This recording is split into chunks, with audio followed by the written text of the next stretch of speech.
Welcome to Quilt-mas, the event where I challenge myself to make a beginner-friendly quilt every Friday leading up to Christmas. Today we are going to be making a black and white monochrome quilt using the continuous strip method. So the continuous quilt method, I feel like, is really good for kind of creating a haphazard, devil-may-care, very free-spirited a type of quilt. What you do, you are going to cut your quilt fabric for strips of varying lengths, but the same width. Okay, so here's just a sampling of what we're dealing with here. This is a full yard from the remnant section. I do have this salvagey edge here that I can't use this salvage edge, but I can use the other salvage edge. Note, it does not have the white stuff. White stuff? No white stuff, so we can still use that stuff. This is what I'm probably going to be using as my backing fabric. And this, I made a mock-up for a 1940s dress with this some time ago.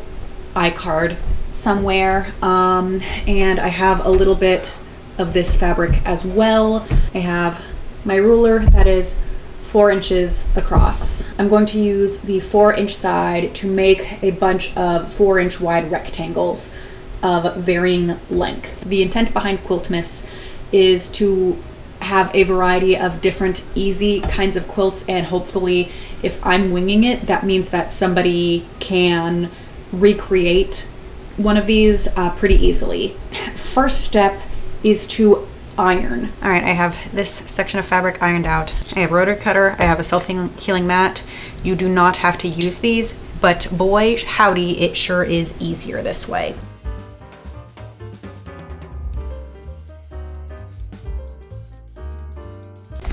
We have 1 strip. Making sure that this is square by lining up the edges onto this. Now to do this 1,000 more times. You then sew all of them to create a very, very long continuous strip. So I have 10-ish chunks of this main fabric that I really like, and what I'm going to do, since this has that white salvage edge on the right side, I am going to take each of them and sew over that white salvage edge. Usually with quilting you do a 1/2-inch seam allowance, and I'm going to kind of offset it. It's a 1/2-inch seam allowance for this guy, but not this guy. That's like a full inch seam allowance. So I am cleverly hiding this this white part.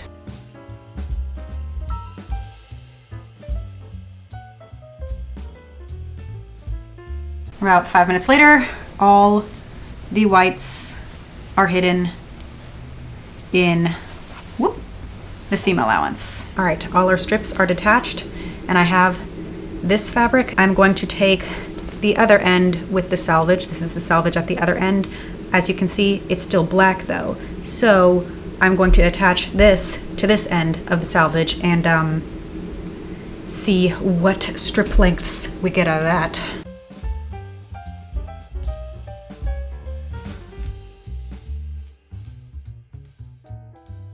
I would also like to point out, because I had already faced all these strips, it took me like 3-4 minutes instead of the 5-6, so that's definitely a time saver. Okay, I got a lot of strips that have just the leaves in between the flowers, and a lot of strips that have just the dress fabric in between the flowers. All right, technically I do not have 1 giant strip. I have 2 strips. So right now I am going to press open my seams because that's what you do in quilting. You press open your seams. I'll check back in with you when I'm done with this, because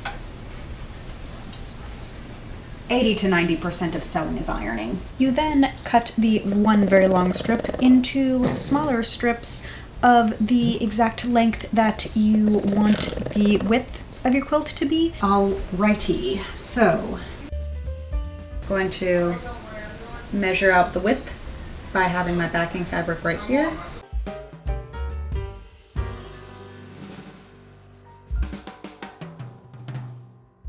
And that's how we're going to get our width measurement. Lay that out flat that away. So, snow.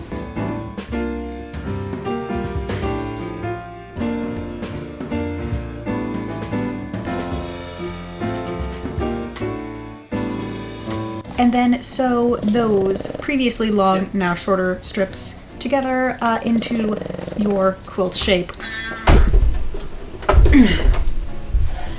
All right, I have strips. Maybe I should have faced them together before, but we're dealing with what I did.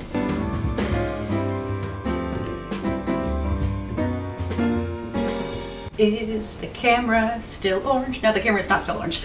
Hi, we have the things sewn together, and they do measure out over the length of our backing fabric, so that's great.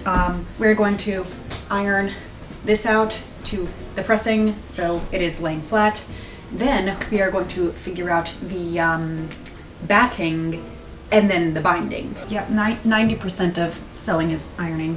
One would think that I would invest in a good iron if that's the case.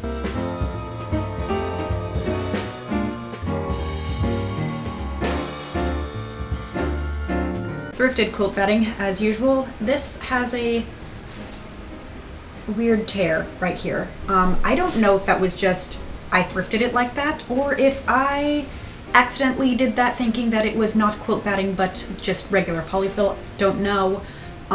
It is what it is. I had to cut it in half for it to fit this quilt, which leaves this little bit of overhang. So I'm gonna go ahead and cut off this weird,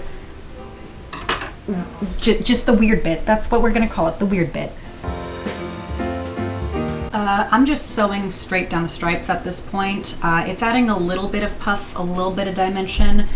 I tried the tissue paper method of making sure the stuffing doesn't get caught up in the little feed dogs on the bottom. The feed dogs will not push this through if I'm not pushing it myself from the top, and I'm just kind of like squishing the top very firmly and zhuzhing it through that way, like so.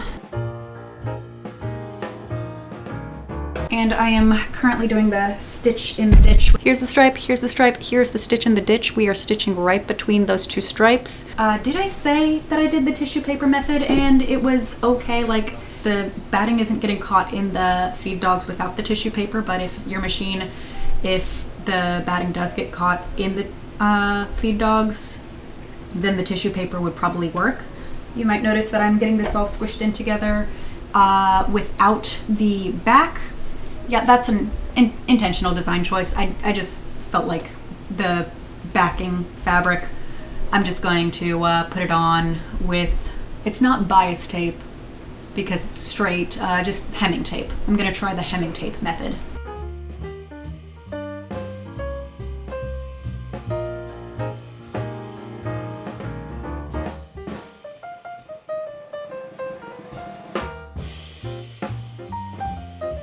So about seam binding, I'm not so great at it. I'm so not so great at it that one of my top viewed videos on this channel is quilt binding so easy that even I can do it, and I am just completely foregoing this kind of binding at all. I'm just not good at it, but I am doing it to show it can be done and just to practice these skills, because what is a challenge if not to challenge and practice skills? I'm the only one challenging myself to this though, so it's my fun.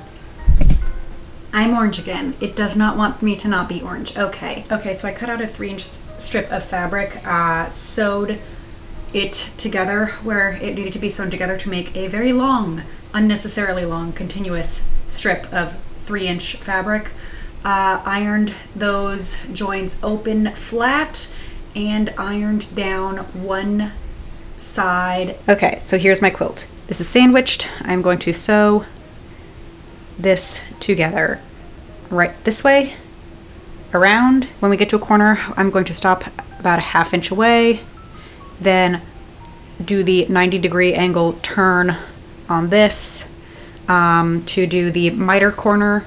And then once I am all the way done, I am going to flip this. I'm going to flip it like that and then do another stitch in the ditch. And so that will give the black and white part just a teeny tiny little purple border, which I think will look quite handsome. I would also like to point out that I am starting kind of in the middle of the quilt, and I am not starting at the edge of the tape. I am starting kind of in the middle. I'm getting rid of the ironing pad. It's getting caught on the ironing pad.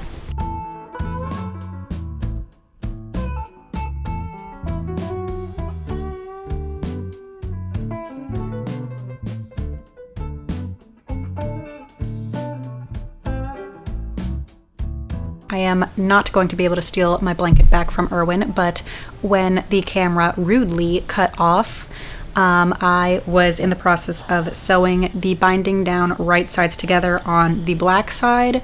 What I did, I folded this over. As you can see, it is folded over. Going for the cage. Then I went back to the black side and stitched in the ditch, barely where the purple meets the black fabric. Erwin. And as you can see on this side, what it did was stitched down about midway through this part of the binding that has all of our edges sealed in.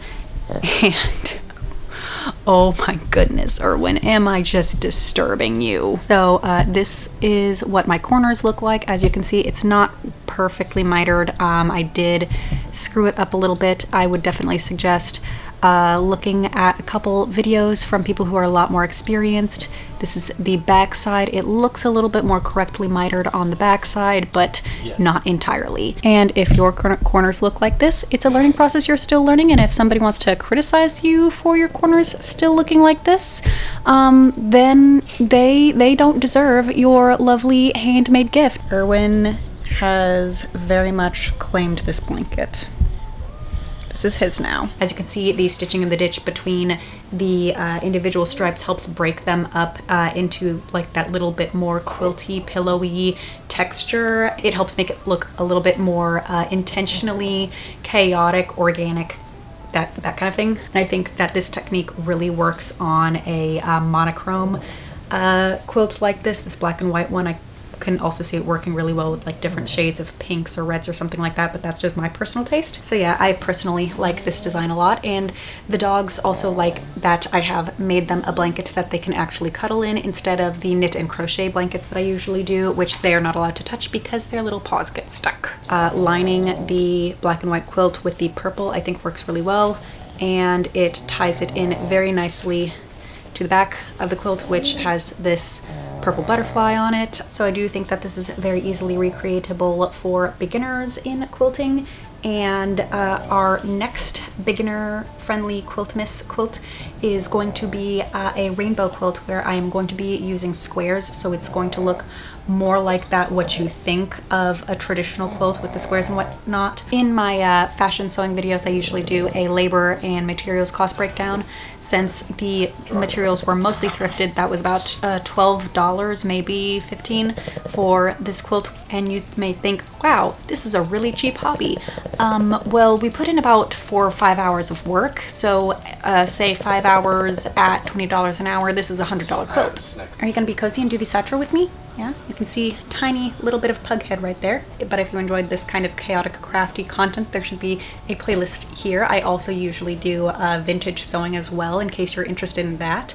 If you liked this video, feel free to give it a thumbs up, subscribe, and hit that little bell icon so you know when I actually do post. It's usually Fridays, not every Friday though. Feel free to list any questions, comments, or concerns down below. Stay happy, stay healthy, and we'll see you next time. Bye. Oh, I screwed that up.